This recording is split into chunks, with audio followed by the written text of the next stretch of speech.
In the frozen, mountainous land of Skyrim, faith feels as old as the stone it's carved into. Shrines stand on hilltops, blessings are whispered before battle, and temples ring with the echoes of ancient prayers. Yet behind this air of devotion lies one of the most complicated, fractured systems of belief in all the Elder Scrolls: the worship of the Nine Divines. Once the unifying faith of the Empire of Tamriel, the Nine Divines represented divine order, civilization, and the bond between gods and men and women and children. But in Skyrim, their worship has become a symbol of tension, hypocrisy, and loss. The Temple of the Divines in Solitude stands as the last great monument to this faith, a marble shrine to unity in a province on the brink of war. Yet even there, among the candles and the priests, the cracks show. This is the confusing case of the Nine Divines, gods once revered, now argued over, forgotten, and defied. Their names invoked as symbols in a struggle for the soul of Tamriel. To understand why the Nine Divines are so confusing, one must begin with their origin. Before the Nine, there were the Eight Divines, 8 Aedra or ancestors, beings of creation who gave part of themselves to form the mortal world. The 8 were revered across Cyrodiil and beyond, forming the spiritual foundation of the early Cyrodiilic Empire. Then came Tiber Septim, the mortal who conquered Tamriel and ascended to godhood. After his death, he was worshipped as Talos, the 9th Divine, the god of man. With his addition, the 8 became 9, and the Empire's religion became not just divine truth, but imperial policy. That single change, elevating a man to godhood, would eventually split the continent, topple empires, and cast doubt on the heavens themselves. The worship of Talos is both the crown jewel and the curse of the Nine Divines. To the Nords of Skyrim, Talos is their hero, born as Tiber Septim, a Nord who united Tamriel through strength and vision. His divinity affirms the power of men over elves, and the right of humanity to shape its own destiny. To the Thalmor, the ruling power of the Aldmeri Dominion, Talos is a blasphemy, a mortal who never should have joined the ranks of the gods. His worship, they claim, is heresy, and it offends the very balance of the cosmos. When the White Gold Concordat was signed after the Great War between the Empire and the Dominion, the worship of Talos was banned across imperial lands. And that is where the confusion begins. The Empire still claims to serve the Nine, yet it publicly denies one of them. Skyrim still prays to Talos, yet the Thalmor hunt those who speak his name. The faith that once unified an empire now divides it. How can there be 9 divines if one is actually forbidden? How can the gods represent truth when their number depends on politics? If there is one place where the contradictions of the 9 divines are most visible, it is the Temple of the Divines in Solitude. Built in the imperial style, its stone walls and golden windows reflect the grandeur of Cyrodiil, more than the rough austerity of Skyrim. Inside, 9 altars line the hall, one for each divine, but there is a subtle unspoken truth. Not all of them are equally honoured. The priests who serve there carefully avoid mention of Talos in public. His shrine still stands, but visitors often notice a silence around it, a hush as though his presence is both sacred and dangerous. The temple tries to present unity, but in doing so, it becomes a museum of contradictions. Imperials pray to the 8, Nords whisper to the 9th, pilgrims come to seek blessings yet leave with more questions than answers. Even in this most sacred place, the divines feel divided. The temple's beauty cannot hide the fractures of faith running beneath its foundations. In Skyrim, religion is never just religion. It is power, propaganda, and identity. For the Empire, the 9 divines represent order, a pantheon that legitimizes imperial rule. Worshipping them means acknowledging the Empire's divine mandate to govern Tamriel. For the Stormcloaks, the followers of Ulfric Stormcloak, faith in Talos is rebellion. To kneel before Talos is to reject the Dominion's authority and declare that men, not elves, shape destiny. For the Thalmor, suppressing Talos worship is not just politics, it is metaphysical warfare. They believe his divinity threatens the balance between the mortal and the divine realms, and they use his ban as a tool to weaken human unity. In this tangled web, the 9 divines are no longer gods, they are symbols. A shrine of Akatosh becomes a monument to imperial order, a statue of Talos becomes a banner of rebellion, a sermon becomes an act of treason. No wonder the faith feels so confusing. Every divine means something different depending on who's speaking. Perhaps the most unsettling truth about the 9 divines is their silence. Throughout the Elder Scrolls series, the gods rarely intervene directly. Miracles are few, prophecies cryptic, and divine guidance unreliable. The priests preach with conviction, but even they seem unsure whether their prayers are heard. In Skyrim, this uncertainty feels sharper. The world is collapsing, dragons have returned, and civil war rages, yet the divines remain quiet. The player may receive blessings or visions, but these are subtle, symbolic acts, not direct answers. When Talos speaks through dreams or whispers, it is always through interpretation and never clarity. This silence fuels both devotion and doubt. Some take it as proof of the gods' wisdom, that they trust mortals to find their own way. Others see it as abandonment, evidence that the heavens have turned their backs on Tamriel. The 9 are worshipped everywhere but felt nowhere. What makes the 9 divines so confusing is that their identities are not fixed. Across Tamriel, the same gods appear under different names and aspects. Akatosh is called Uriel by the High Elves. Kynareth is Kynareth to the Nords, but Kyn in ancient Nordic faith. Mara is worshipped as both a nurturing mother and a goddess of love. The borders between gods blur as cultures mix, creating a pantheon that feels both unified and fragmented. Even Talos, whose divinity is contested, may represent more than one being. A merging of Tibus Septim, this syncretism makes the divines both universal and unknowable. They are reflections of the people who worship them, changing shape to fit each era's belief. The question then is not who are the 9 divines, but what do they mean now? And in Skyrim, that answer depends entirely on who you ask. So what does the case of the 9 divines reveal about Skyrim, and about Tamriel itself? It shows a world where faith is as mutable as history, where gods can rise and fall like empires. It shows that religion in the Elder Scrolls is never just about worship, it is about power, memory, and meaning. The 9 divines are confusing because they are human.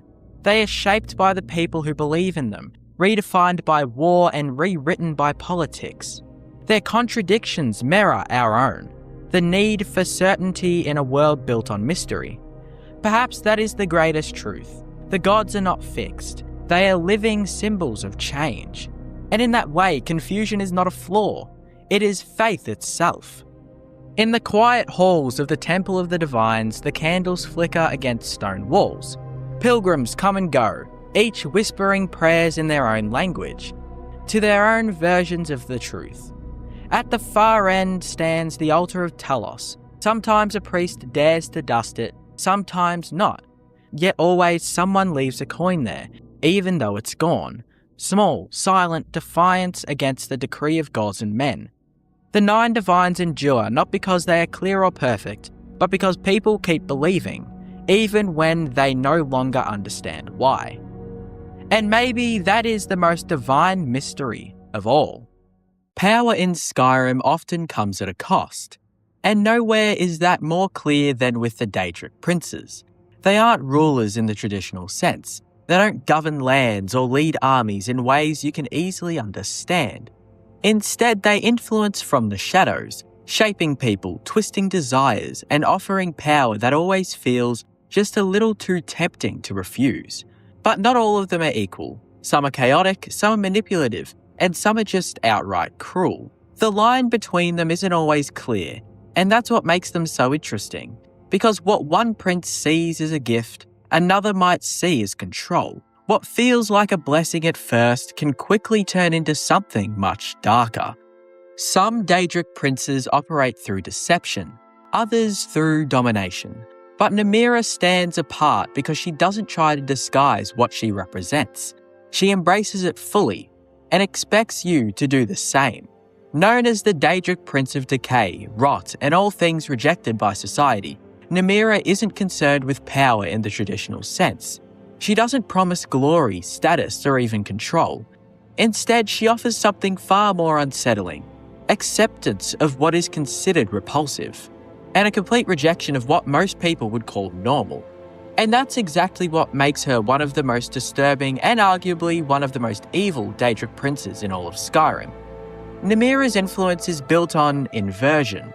Everything that is typically seen as undesirable, decay, filth, death, consumption, she elevates into something sacred. But unlike other princes who twist reality in subtle ways, Namira's domain is painfully direct. There's no illusion to hide behind, no grand deception masking her intentions.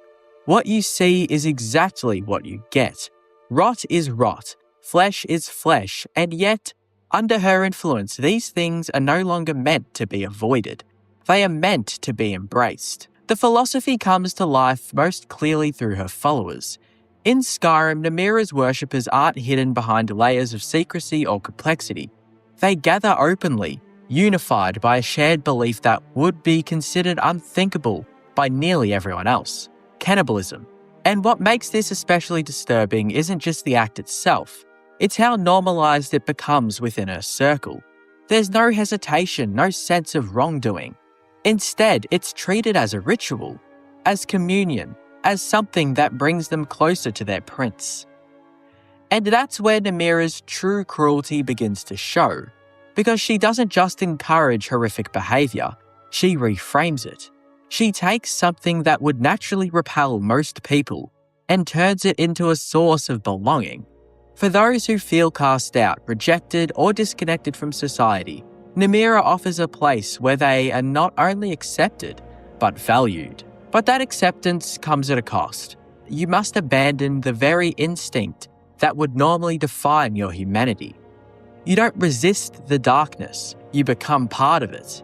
Her quest in Skyrim, centered around the priest, perfectly captures this dynamic.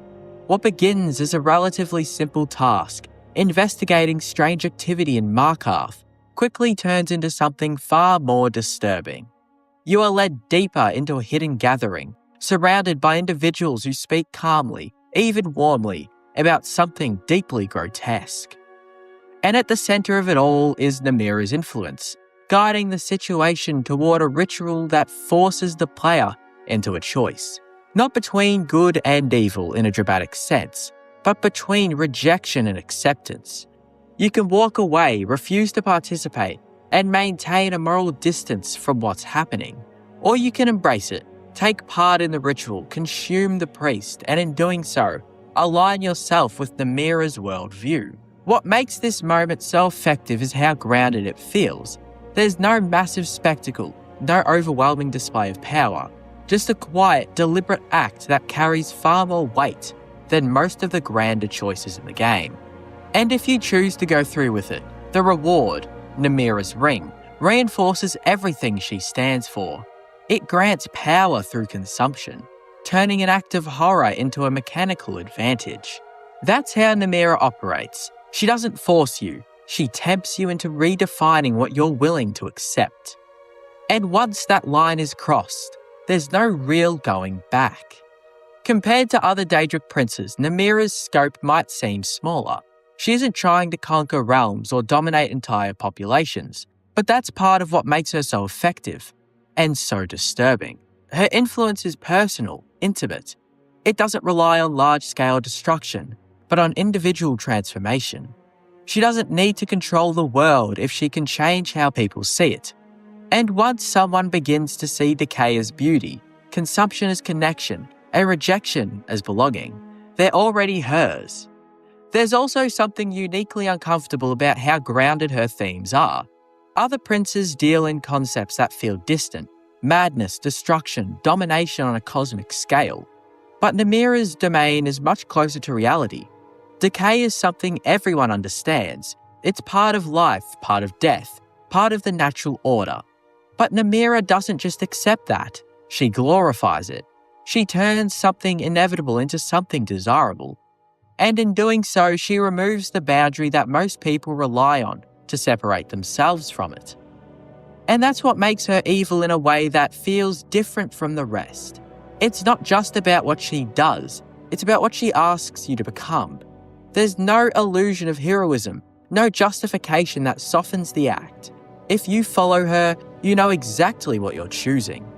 And the fact that the game allows you to make that choice so quietly, so casually, only makes it more impactful. Because Namira doesn't need to overwhelm you with power. She needs you to say yes.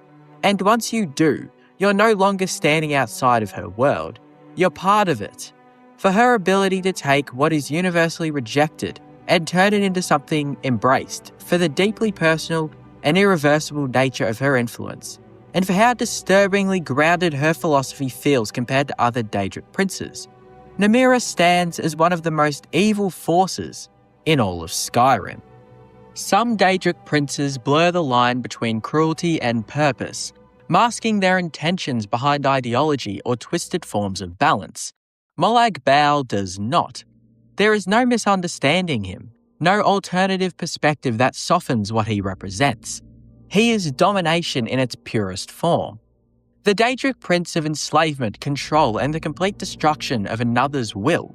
Where others manipulate or tempt, Molag Bal breaks.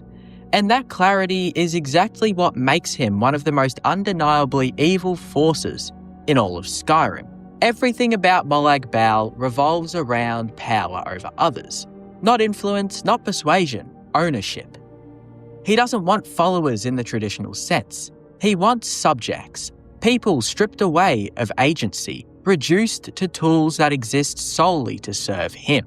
And unlike other princes who might reward loyalty with power or status, Molag Bal's version of reward often feels indistinguishable from punishment.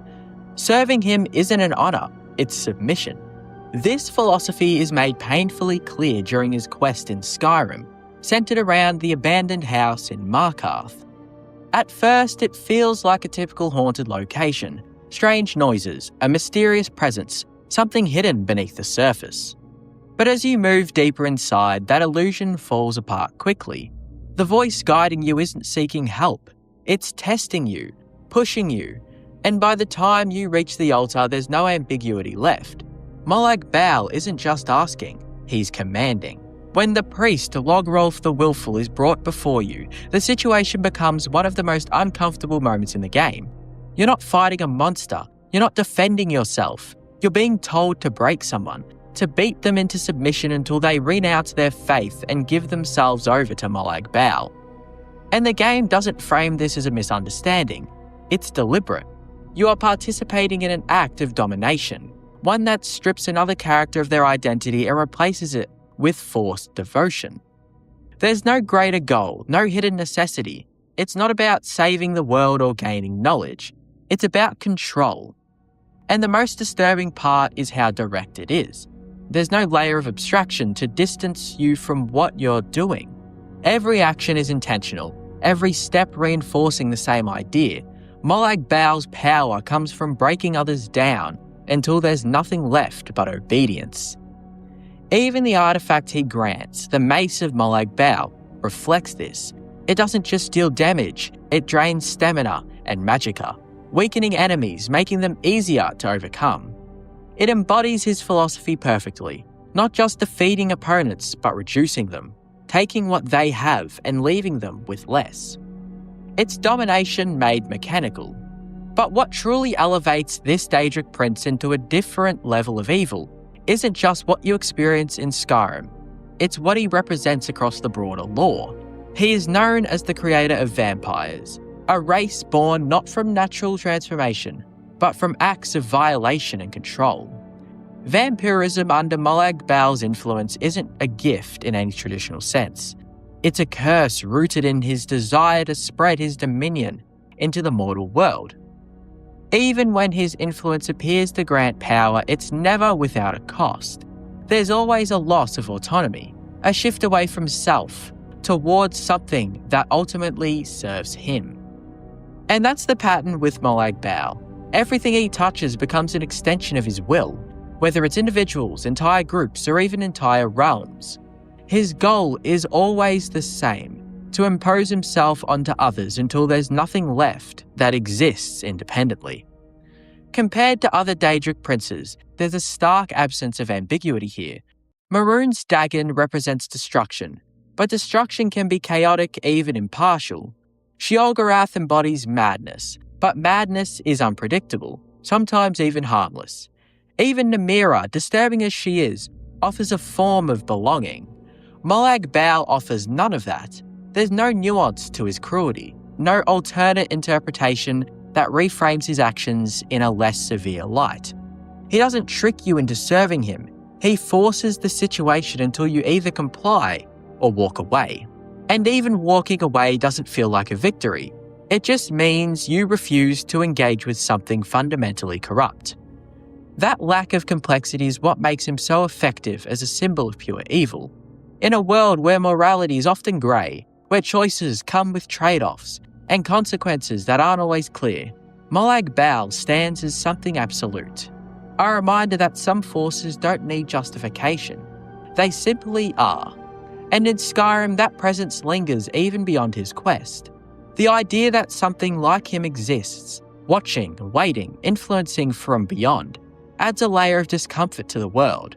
Because unlike other threats that can be defeated or contained, Molag Bal isn't just something you can truly stop.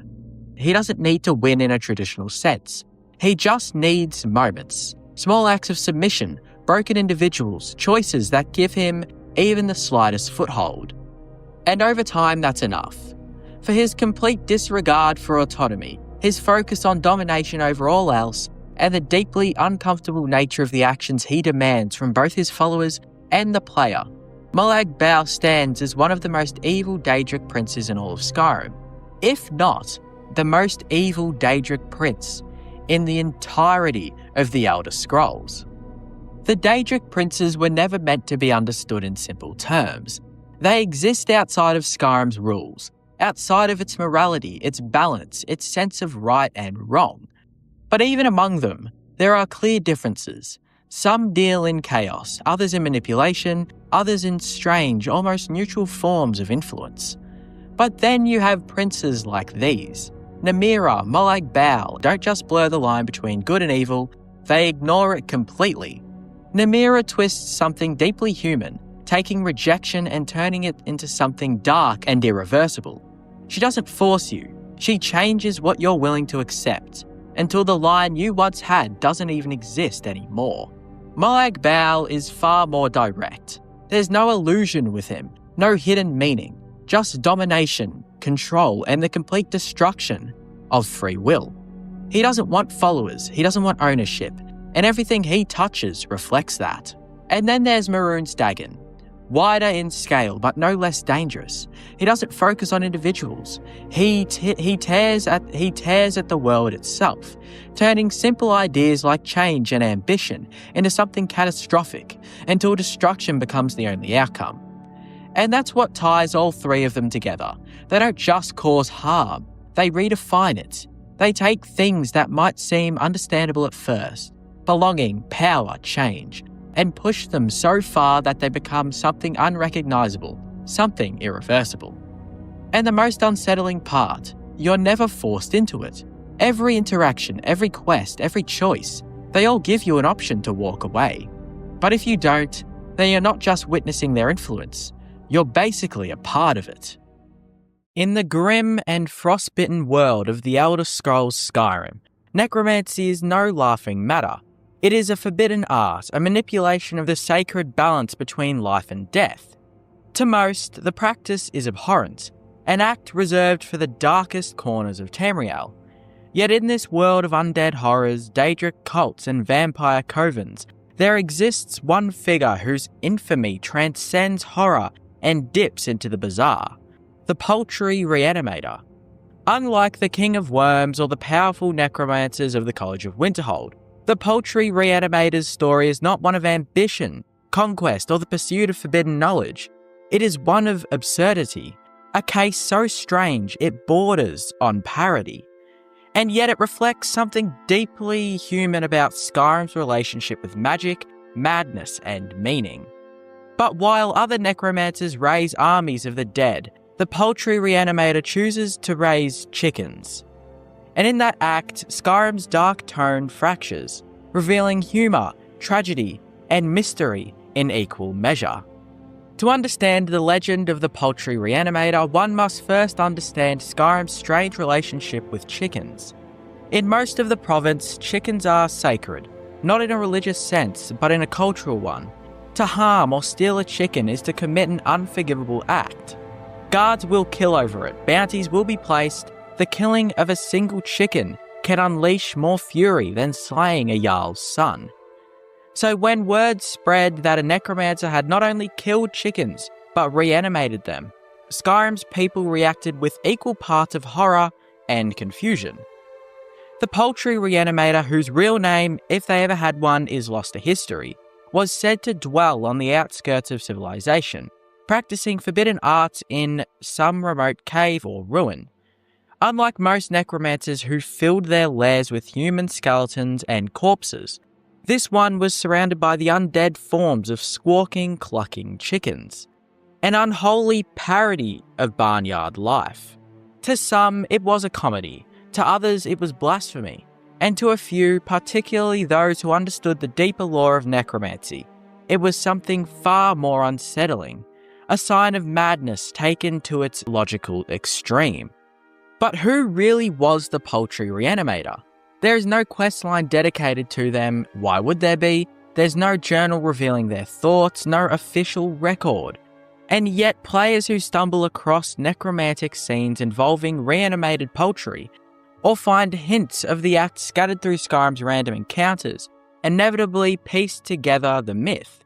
Some believe the poultry reanimator was once an apprentice of Phineas Gester, or another necromancy sympathetic mage from the College of Winterhold. Banished for unethical experimentation, they turned to forbidden research. But unlike others, their ambition was not grand. They were not trying to achieve immortality or to conquer death. Instead, they seemed fascinated by the process itself, the strange interplay of life and energy, of soul and form. But why chickens? Perhaps because chickens are harmless, perhaps because they are plentiful, or perhaps because, to a mind slowly unravelling under the weight of obsession, the difference between a corpse and a carcass becomes literally meaningless.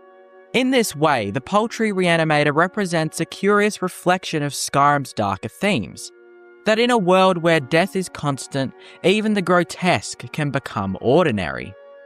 Necromancy in Skyrim is not a simple spell. It is a philosophy. It asks questions that even the divines fear. Was it the soul? Can it be owned, borrowed, or broken? The poultry reanimator's particular brand of necromancy turns this philosophy upside down. Rather than confronting death through grandeur or terror, they do so through absurdity. Imagine a ritual circle in a cave, candles burning, runes glowing, soul gems humming with trapped energy. And in the centre, not a fallen warrior or a corpse from a battlefield, but the limp body of a chicken. Then, as the spell takes hold, the chicken jerks upright, glowing with blue necromantic energy. It clucks, walks, perhaps even lays an unholy egg. It's ridiculous, but it's also deeply unsettling, because it reveals how far a human mind can wander when isolation and obsession take hold. To others, chickens are food. To the poultry reanimator, they are subjects, companions, and even proof that death can be undone. To understand how truly bizarre the poultry reanimator is, one must understand how necromancy is perceived in Skyrim. Unlike in Cyrodiil or Morrowind, where the practice is more openly discussed or integrated into culture, Skyrim's people view necromancy with visceral disgust. It is outlawed, shunned, and feared. Most Nords revere death as sacred, the passage to Sovngarde, a warrior's paradise. To disturb the dead is to deny them their eternal reward. Thus, necromancers are treated not just as criminals, but as heretics. That makes the poultry reanimator's existence even more absurd. They weren't just defying divine law, they were defiling it for poultry. The sheer absurdity of the act made them infamous. The poultry reanimator wasn't terrifying like the vampires of Movarth's lair, or tragic like Sinding the werewolf. They were something else entirely, a living joke that nonetheless carried the moral weight of blasphemy. This tale seems uniquely bizarre, and yet Skyrim is a land built on countless such strangeness. It's a world where sorrow, mystery, and absurdity constantly intertwine. For every grand fortress and noble tomb, there exists some lonely clearing or forgotten camp where small human tragedies unfold unseen. One of the most quietly haunting of these is Dead Lovers Camp, a remote campsite hidden in the wilderness, where two corpses lie side by side among empty bottles and cold ashes. I've already done a video on it, but there is no quest tied to it, no dialogue, no explanation. The scene simply exists frozen in time. Were they lovers who chose death together, victims of an attack? The game never really tells you unless you dig deeper. In this way, the Poultry Reanimator and Dead Lovers Camp share a strange kinship. Both are tiny stories that whisper something immense. Both transform Skyrim's wilderness into a stage for unspoken tragedy. And both, though utterly different in tone, one absurd, one melancholy, illustrate Bethesda's fascination with the human side of its world. The Poultry Reanimator's chickens, animated by necromantic energy, are absurd symbols of defiance against death. The lovers lying together forever are quiet symbols of acceptance. One tries to overcome morality through madness, the other yields to it in sorrow. These two spaces, one filled with dark humour, the other with heartbreaking silence, form two halves of Skyrim's soul. There is almost a poetic symmetry between these two forgotten corners of Skyrim. The Poultry Reanimator stands for defiance in the face of meaningless, the lovers represent surrender to it. The necromancer, through grotesque humour, tries to master death, only to be consumed by it. The lovers, through devotion, embrace death together, and in doing so achieve a strange kind of peace. One is drenched in dark comedy, the other in tragedy, and yet both are distinctly Skyrim, quiet, off the beaten path, and entirely optional. That optionality is part of the magic. You could play Skyrim for hundreds of hours and never encounter either. They exist not to reward or punish the player, but to haunt them, to populate the world with mystery and emotion that feels spontaneous rather than scripted. Together, the Poultry Reanimator's place and Dead Lovers Camp form a kind of emotional compass for the game, one pointing towards madness, the other towards melancholy. Both show that Skyrim's true soul isn't just in dragons or war, it's in the quietest absurdities and its softest heartbreaks. In that way, they elevate the game beyond fantasy. They make it more human. Both are ultimately reflections of the same truth, that in Skyrim, beauty and horror, laughter and grief coexist in the same frozen breath. And perhaps that is what makes the world of Skyrim endure long after its dragons have fallen silent. Its ability to hold both absurdity and sincerity in perfect balance. You never know what waits around the next bend, a corpse clutching a love letter, or a chicken reanimated by dark magic. That uncertainty, that blend of awe and unease is what keeps players exploring. Because somewhere, deep in the snow and silence, Skyrim's strangest stories are still unfolding, and the Poultry Reanimator and the lovers, though long gone, still whisper through its wilderness. Two tiny echoes of a world that never quite makes sense, but always feels real. Somewhere on the rocks, the blue glow of necromantic light still flickers. A chicken clucks in the darkness, and the laughter of a mad mage echoes faintly through the hills. In that moment, you realise, perhaps madness and genius were never that far apart. Skyrim is a world of dragons and destinies, of prophecies and power. Yet for all its grand wars and defined conflicts, it's often the strangest people you meet, the ones tucked away in forgotten corners or muttering to themselves by the roadside, who linger in memory the longest. Among the Nords and Elves, bandits and kings, there are characters who seem to operate by rules entirely on their own. They speak in riddles, act in contradictions, and make you question whether they're fools, visionaries, or something else entirely. This is the story of Skyrim's strangest characters, the misfits, the madmen, and the inexplicable figures who remind us that not all mysteries come from ancient ruins or Daedric gods. Some walk the roads beside you, smiling just a bit too wide. There is no name in Skyrim more synonymous with chaos than Sheogorath, the Daedric Prince of Madness. To call him strange would be an understatement. To call him dangerous would be redundant. He is madness incarnate, wearing the shape of a charming, eccentric old man dressed in purple and gold. When the Dragonborn encounters him during the Mind of Madness quest, the line between dream and reality dissolves. Inside the mind of the Mad King, Sheogorath plays God with the Dragonborn's sanity, summoning nightmares, laughter, and absurdity in equal measure. He cracks jokes as the world collapses around him. He offers cheese to a Daedric dragon. He turns psychology into a battlefield. And through it all, he never stops smiling. What makes him truly strange, however, is not just his madness, but his humanity.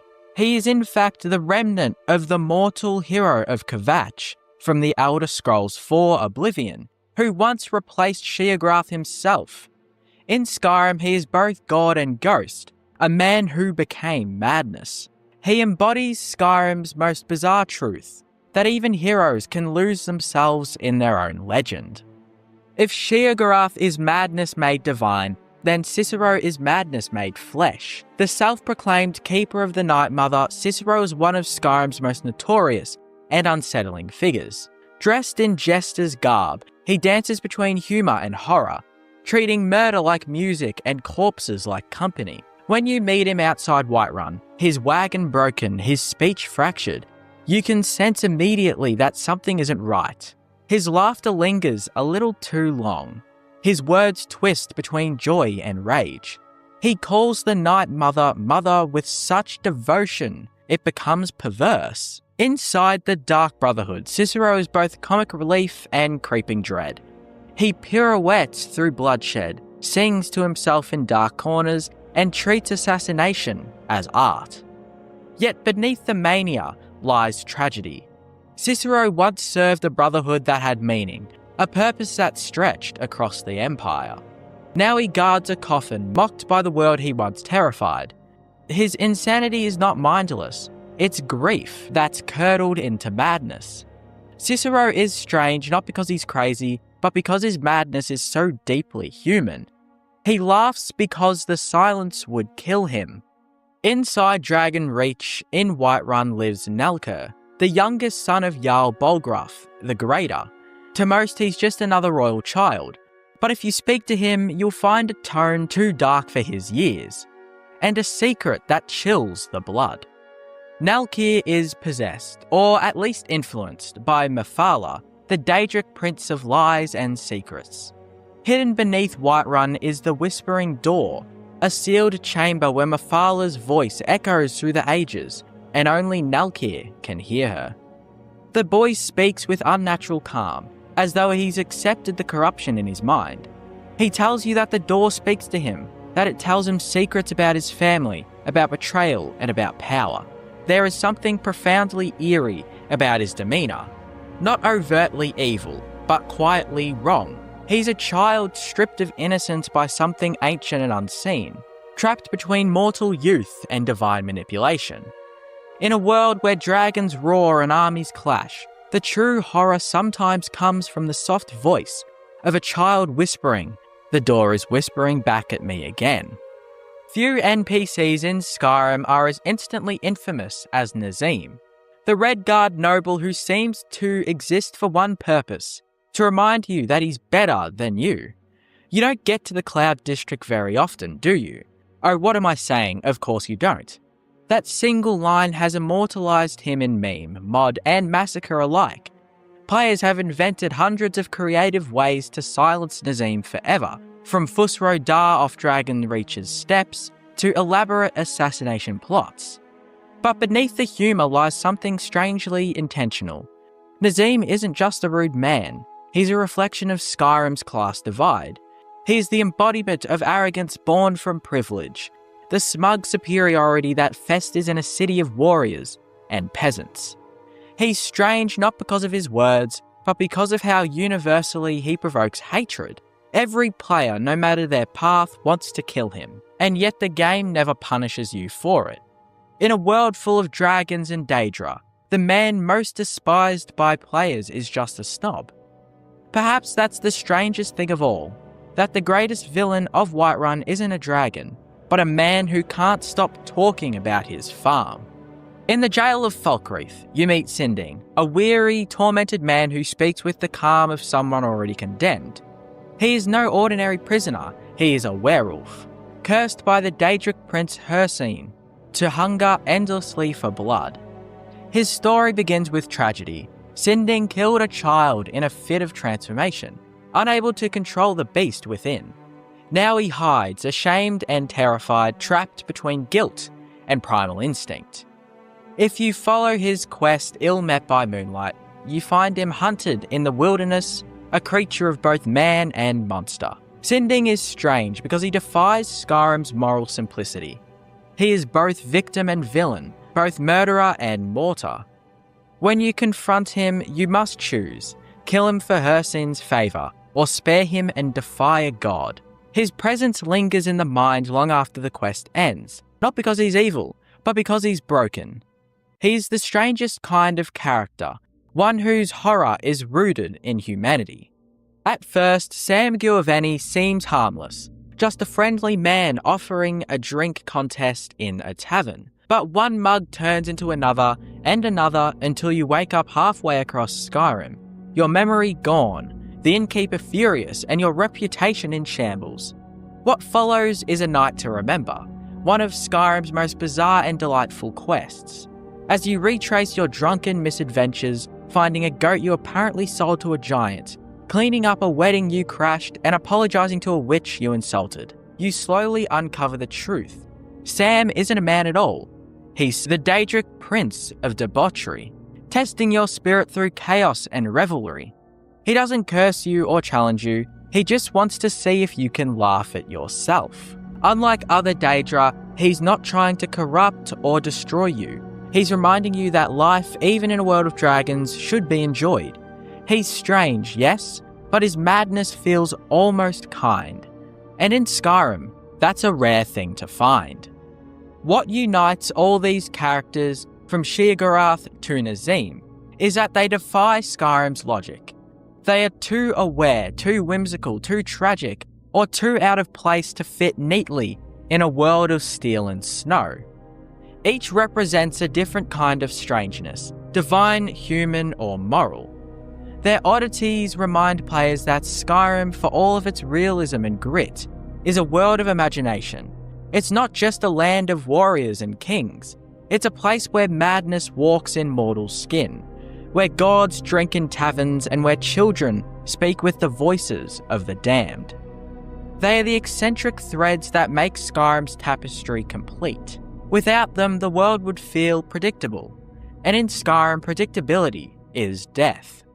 In the end, Skyrim's strangest characters are not side attractions. They are the heart of its storytelling. They break the monotony of heroism. They challenge the player to see beyond good and evil, sanity and madness. They remind you that even in a world of prophecy, life is still unpredictable. When you meet a mad god, a laughing assassin, a talking liar, or a haunted child, you realise what makes Skyrim unforgettable. It isn't the dragons you kill, but the people you meet along the way, the ones who make you stop, think and feel that delicious unease of not knowing what's coming next. The strangest characters in Skyrim are, in their own way, its most human. And that's what makes them beautiful. In the heart of Lake Onrich's still water lies a mansion that glitters like gold beneath the Skyrim sun. From a distance it looks idyllic, a peaceful island surrounded by reeds and honeybee hives. Its docked boats swaying in quiet rhythm. Yet this illusion of serenity hides one of the most dangerous places in all of Skyrim. This is Golden Glow Estate, a property whose wealth is steeped in corruption, guarded by blades and fire, and bound by invisible chains of power that stretch deep into Riften's criminal underworld. For adventurers, it may appear to be just another heist target, a thieves' guild assignment, or a simple burglary. But Golden Glow is far more than that. It is a symbol of control, a fortress of greed built not just with stone and timber, but with betrayal. To approach Golden Glow is to step into a trap, one gilded with honey and sealed with blood. At first glance, Golden Glow Estate feels strangely tranquil. Located on a small island west of Riften, its golden apiaries glimmer in the sunlight, surrounded by wooden walkways and buzzing hives. The estate's owner, Arangoth, runs the property as a lucrative honey farm, exporting its sweet produce to merchants across the rift. The estate's name, Golden Glow, evokes wealth and warmth. Yet anyone familiar with Skyrim's darker currents knows that in Riften, golden things rarely shine without reason. Golden Glow's importance is not agricultural, it is financial, a node in a sprawling web of corruption controlled by the Thieves' Guild. For years, the guild profited quietly from Arangoth's success, skimming profit and influence from the estate's trade routes. But when greed outweighs loyalty, even honey turns sour. Arangoth, a Bosma businessman, was never content to be a mere pawn. His estate was profitable, his workers loyal, and his reputation clean, at least on the surface. But within Riften, everyone's success comes with a price. As the Thieves' Guild began to decline, Arangoth decided to cut ties. He refused to pay his share, barred guild associates from the property, and sought protection elsewhere. His elsewhere, however, turned out to be far worse. Behind the estate's locked gates, Arangoth struck a deal with Maven Blackbriar, Riften's most powerful and ruthless figure. To the guild, this was treachery. To Maven, it was opportunity. When the Dragonborn eventually arrives on the Thieves' Guild's behalf, Arangoth is already a man trapped by his own ambition. His guards patrol nervously, his workers whisper, his mansion is filled with fear. Golden Glow is no longer a business, it's a fortress preparing for a siege. What makes Golden Glow so dangerous is its design. Unlike most Skyrim estates, it sits entirely on an island, connected to the mainland by only a single narrow bridge. Around it, the waters of Lake Onrich act as a natural moat. The island's wooden walkways are patrolled by heavily armed mercenaries, not guards, but hired soldiers under Arangoth's private contract. These men have orders to kill on sight, not to arrest. The apiaries once filled with docile bees have become death traps. The Thieves' Guild orders you to burn 3 hives as a warning, but not all of them. Too much destruction risks drawing in Maven Blackbriar. Too little and the message goes unheard. This balance between fear and restraint defines Golden Glow. Every step across its creaking docks feels uncertain. Every shadow hides danger, even the lake itself seems complicit, reflecting a false calm while concealing the estate's darkness beneath. For many adventurers, it's the first time the game forces them to see crime not as glamour, but as peril. Golden Glow is more than a mission. It's a rite of passage. When the Dragonborn joins the Thieves' Guild, they are sent here as their first real assignment. But this is not a simple burglary. It is a test of precision, cunning, and restraint. The guild doesn't want you to slaughter everyone. They don't want chaos, they want control. You must infiltrate a private island, set controlled fires, access a locked safe, and escape alive, all while keeping the estate's operation intact. This duality, destruction without ruin, defines the mission's tone. It forces the player to think like a thief and not a hero. It shows the delicate balance of power in Riften's criminal ecosystem, where one wrong move could unravel everything. And in doing so, it turns Golden Glow into a living lesson about what it truly means to survive in Skyrim's criminal underworld. The obvious danger of Golden Glow lies in its guards, traps, and locked doors. But the deeper danger, the one that truly makes it the most perilous estate in Skyrim, lies in its politics. Arangoth's betrayal exposes how fragile loyalty really is in Riften. By turning against the guild, he brings the wrath of both thieves and nobles upon himself. When the Dragonborn finally confronts him, Arangoth is trembling, surrounded by wealth he can no longer protect. His dialogue reveals paranoia, the sound of a man who knows he's doomed, but doesn't know from which direction the blade will come. If you spare him, he lives in constant fear. If you kill him, his death means nothing at all. Maven will replace him with another pawn. Golden Glow's danger then is existential. It represents what happens when greed collides with power, when even success becomes a death sentence. There is something almost poetic about the fact that Golden Glow produces honey, one of nature's sweetest substances. The estate's wealth flows from bees, creatures known for community and cooperation. Yet here, that sweetness marks bitterness. The bees of Golden Glow serve as a reflection of the people who inhabit it.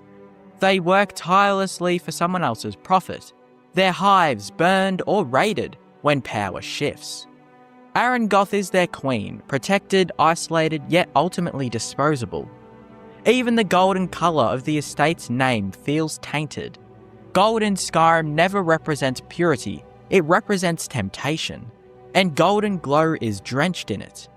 When the Dragonborn burns the hives, the honey melts into ash, and the estate's shimmering illusion burns away with it.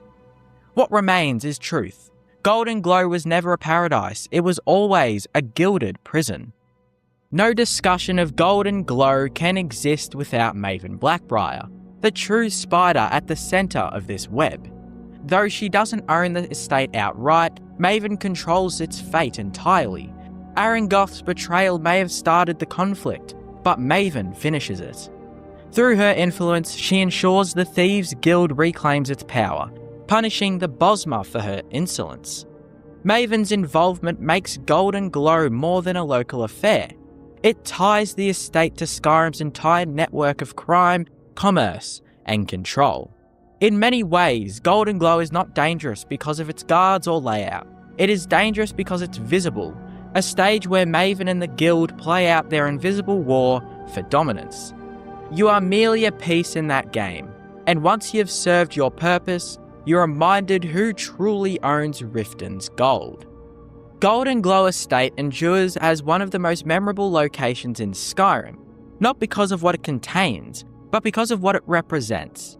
It is a study in moral corruption, a warning about what happens when wealth outpaces humanity. It's a reminder that danger doesn't always come from monsters or magic, but from ambition and pride. For the Dragonborn, it marks a turning point. It's the first glimpse into Riften's true heart, a city ruled not by steel, but by silver tongues and golden lies. And for the Thieves' Guild, it is the spark that reignites their legacy. Golden Glow proves that power in Skyrim is not taken by force, but by precision. The estate's name lives on, whispered by merchants and thieves alike. A symbol of what happens when you build a fortune too far from the mainland and too close to the fire. Golden Glow Estate is not the largest, nor the bloodiest, nor even the most cursed place in Skyrim, but it is one of the most dangerous, because it hides the danger of prosperity.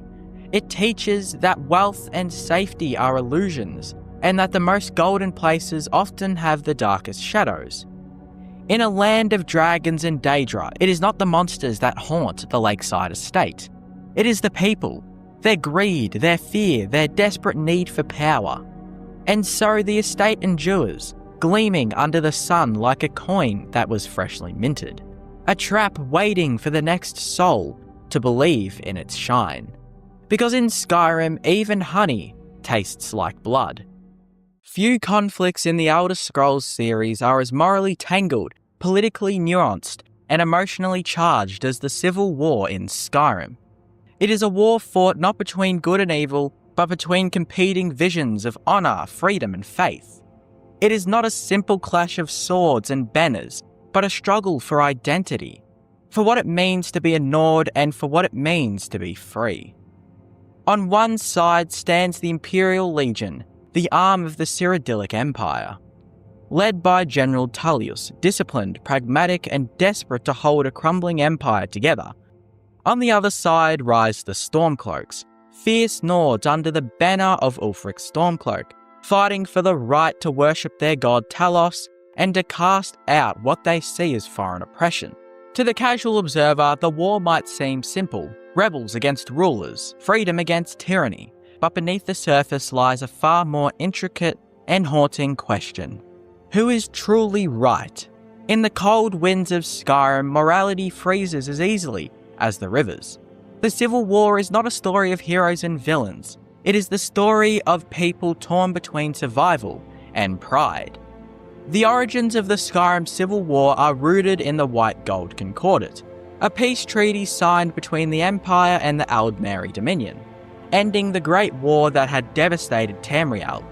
The treaty demanded, among other concessions, the banning of Talos worship, a demand that cut directly into the heart of Nord identity.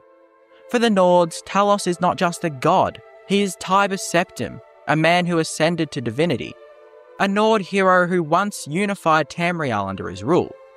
To renounce Talos is to renounce their own history, their own faith, and the very foundation of their cultural pride.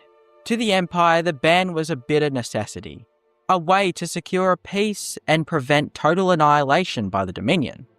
But to the people of Skyrim, it was an unforgivable betrayal. It was in this tension that Ulfric Stormcloak, the Jarl of Windhelm, rose up. When he killed the High King in a duel, proclaiming himself the liberator of Skyrim, he transformed personal outrage into open rebellion. What begun as religious resistance becomes a war for independence, a test of loyalty for every citizen of the province. The Stormcloaks see themselves as the last true sons and daughters of Skyrim, proud, independent, and defiant in the face of tyranny. Their slogan, "Skyrim belongs to the Nords," is more than political, it is spiritual. To them, the Empire is broken. The once mighty Cyrodiilic power has become a puppet of the Thalmor, the High Elves of the Aldmeri Dominion who despise humans and their gods. The Concordat's ban on Talos worship, they argue, proves that the Empire no longer serves its people, but its conquerors. Under Ulfric's leadership, the Stormcloaks dream of a free Skyrim, a land where the Nords rule themselves, worship freely, and live without foreign interference. Their appeal is emotional and primal, to fight for one's homeland, one's ancestors, and one's gods. In a world of dragons, Daedra, and dying empires, their cause feels pure and righteous, and yet beneath their passion lies a troubling contradiction. For the Imperial Legion, the war in Skyrim is a tragedy, not because the Nords are wrong to seek freedom, but because their rebellion threatens the fragile stability of the entire continent. The Empire, though battered and weakened, still stands as the last great bulwark against the Aldmeri Dominion. Every province that breaks away, every army that turns inward, only strengthens the Dominion's hand. To General Tullius and his soldiers, Ulfric's rebellion is not a cry for freedom. It is treason, a selfish act that endangers not only Skyrim, but all of humanity. The Empire does not deny that the Concordat is harsh, nor that Talos worship is sacred to the Nords, but it argues that survival must come before pride. As Tullius himself says, we must pick our battles wisely. In his eyes, Skyrim's independence would lead not to freedom, but to annihilation at the hands of the Dominion's armies. Thus, the Empire's cause is pragmatic, not passionate. It fights not for glory, but for endurance. The beauty and the horror of Skyrim's civil war lies in its moral ambiguity. Both sides have legitimate grievances, both have blood on their hands, and both claim to fight for the greater good. The Stormcloaks see the Empire as traitors. The Empire sees the Stormcloaks as fools. In truth, they may both be right. Ulfric's fight for freedom is noble but narrow. His vision of Skyrim often excludes non-Nords, and his followers sometimes turn that pride into xenophobia. In cities like Windhelm, Dunmer and Argonian refugees live in squalor, treated as outsiders by those who claim to be fighting for liberty. The Empire, meanwhile, preaches unity, but at the cost of integrity. Its willingness to enforce the Thalmor's ban on Talos worship, even while despising the elves, reveals deep hypocrisy. The Empire claims to defend its citizens, yet imprisons them for praying to their god. Thus, neither side is clean. The Civil War is a tragedy not because one side is evil, but because both sides are human. Ulfric is one of the most fascinating and diversive figures in the Elder Scrolls series. To his followers, he is a hero, a warrior priest of Talos, a man of conviction who dares to challenge the Empire's chains. To his enemies, he is an ambitious opportunist, more concerned with power than people. His story begins long before the rebellion. Ulfric was once captured and tortured by the Thalmor during the Great War. He was later released, a detail that has led some to believe that he was manipulated, even unknowingly, by the Dominion to destabilise Skyrim. Whether or not this is true, the trauma of his captivity shaped his worldview. Ulfric became consumed by the need to reclaim what he saw as Nord honour, through faith, strength and defiance. His killing of the High King is the ultimate symbol of his philosophy, that strength and conviction define leadership, not titles or treaties. Yet in that same act, Ulfric doomed Skyrim to bloodshed. He is a man of ideals, undone by his own pride, a hero in his own story and a villain in someone else's. If Ulfric represents passion, General Tullius represents discipline. A career soldier from Cyrodiil, Tullius views Skyrim's rebellion through the lens of strategy, not sentiment. To him, war is not about honour but necessity. His loyalty is not to the Thalmor, nor even to the Empire, but to the survival of the Empire itself. Tullius is not cruel, he is pragmatic. He does not relish fighting the Nords, but he understands the stakes. Every rebel he defeats, every hold he secures, is another brick in the wall holding back the Dominion's inevitable return. Where Ulfric acts from emotion, Tullius acts from duty. He may lack charisma, but he poses clarity. The knowledge that ideals mean little if the world ends in fire. And yet his cold logic alienates many. He cannot comprehend the spiritual wound caused by the loss of Talos. To him, faith is a tool. To the Nords, it is their soul. Thus, Tullius and Ulfric embody the two halves of Skyrim's tragedy: duty versus devotion, logic versus loyalty. Even when the Dragonborn chooses a victor, the war's echoes never truly fade. Skyrim remains divided, its people scared. The Dominion still lurks beyond the horizon, preparing for the next great conflict. The Civil War in this sense is not an end but a prelude, a small storm before the greater tempest to come. And perhaps that is the cruelest irony of all, that the Nords and Imperials may one day stand together again, fighting not each other but the elves who engineered their division from the start. When that day comes, the ghost of the fallen, both Stormcloak and Imperial, will whisper the same question to the wind: was it worth it? The Civil War in Skyrim is not a tale of heroes or villains, but of people flawed, passionate and desperate to find meaning in a world that seems determined to destroy it. Ulfric Stormcloak fights for freedom but loses compassion. General Tullius fights for unity but loses faith. The Nords fight for their gods, the Empire fights for its future, and both bleed on the same frozen ground. In the end, the Civil War is not about politics or religion. It is about the human struggle to balance pride with survival, belief with compromise, and destiny with choice. It is about what happens when the fires of conviction burn so brightly that they blind the very people who hold the torch. And so the curious case of Skyrim's Civil War endures, a mirror held up to the soul of every player who must choose between freedom and order, between rebellion and peace, between heart and reason. There are no victors here, only survivors, and the cold, eternal snow that covers them all.